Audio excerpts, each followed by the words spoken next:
good evening. There's unrest in the North London borough of Enfield this evening. A police car has been vandalised, shop windows smashed, and the police say a number of premises have been looted and some arrests have been made. Extra police have been brought in to contain violence. More police vans have arrived tonight. Officers in riot gear have been deployed along the high street. Police with riot shields have made some arrests. Some groups have been dispersed, which had gathered in various areas. Shops are being guarded as well tonight. As you can see, officers on horseback have also been deployed, along with police dogs trying to move people on.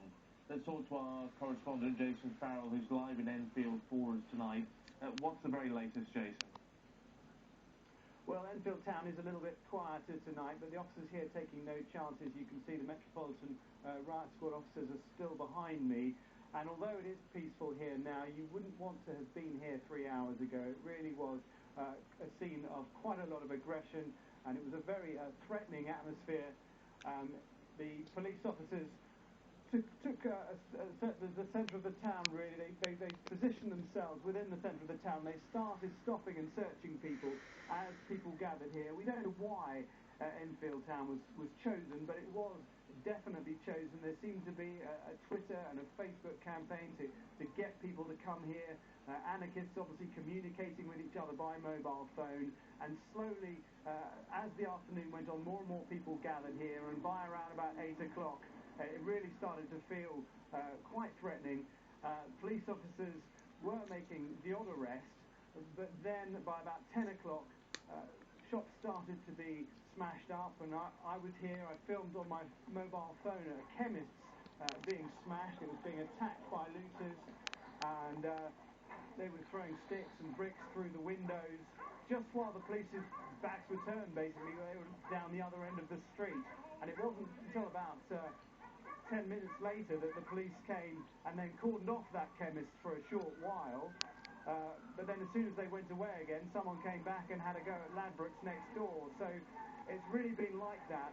And then on this street where I'm standing now, they've been basically running battles with the police until, in quite an organised operation, large numbers of officers moved up the street, slowly pushing the rioters up the street, and they really managed to clear out this area very successfully, in fact. They've drafted in officers from Kent as well as the Metropolitan Police, so it's been a large-scale operation. They haven't told us exactly how many officers have been involved, but we know that there's a large number, and there have been a number of arrests. But of course, as they pushed up the street, the anarchists melted into the side streets, and they started up elsewhere, and we got reports that they were moving north, slowly up towards Waltham Cross. I'm not sure if they've reached there, but on their way, they also attacked a retail centre, and of course some disruption there, and we understand there was looting as well at this large retail centre. So it has been a night of running battles again. Some cars have been set on fire, we understand, but so far here the violence seems to have dissipated, and the officers really have got the situation under control in Enfield town, at least. Jason, for now, thank you. Let's talk on the phone to the Enfield Council leader, Doug Taylor. A very good evening to you. Good evening. What do you make of what's happened in the town centre tonight? Well, I'm appalled and horrified by what's happened.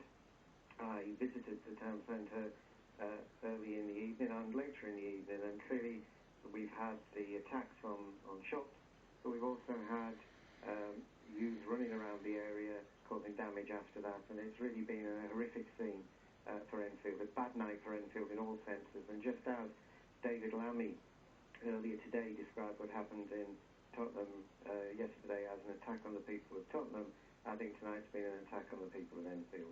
Is this a sign of community tension in Enfield, or is this just a group of youth taking advantage of what we saw yesterday? Well, I listened to your last speaker, and of course what we don't know is where these people came from, and to what extent they are local people, and to what extent they are from outside of the area. And it could well be that we simply are the next borough next to Haringey, and therefore it was inconvenient and maybe regarded as a soft touch after the actions in Tottenham.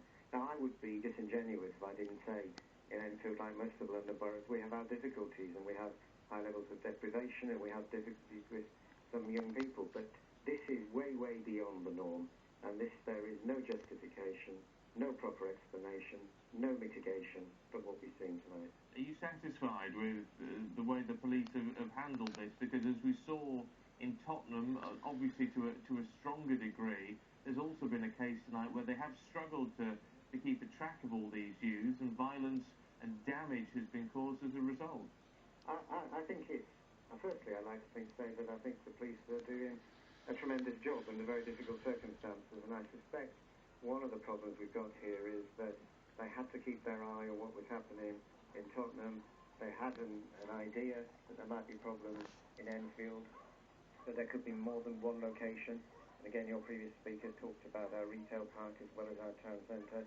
It's extraordinarily difficult to expect the police to be able to manage a civil order throughout all of North London when they're not certain where the disorder may take place. I hope the police look at it, and if there are lessons to be learned, then clearly they should learn their lessons. I don't think we should blame the police for the difficulties that occurred tonight. As the leader of Enfield Council, obviously your daytime is going to be ordinarily linked to local politics, local finances, bin collections, all those sort of issues that you have to deal with on a daily basis. Is there a sense now, do you think, and you talked about some of the deprivation within Enfield, that you need to focus on community building in these sort of areas? Community cohesion is an enormously important issue, and we do that, and we work with the police and other agencies locally to ensure that we do that, and we want to do that. And it is a challenging time. There is no doubt that with less cash, there are difficulties, and with people who may have difficulties in terms of employment in the future, that there may be issues that raises. But at the end of the day, notwithstanding all of this, there is no justification for this sort of attack. And we will be working with our partners, because the first thing we'll be doing tomorrow morning is cleaning up. And our staff will be out early in the morning to try and make Enfield look as it usually does, by getting rid of the debris. Doug Taylor, leader of Enfield Council, appreciate your time. Thank you. Thank you. Well, those disturbances in Enfield follow the night of rioting in Tottenham.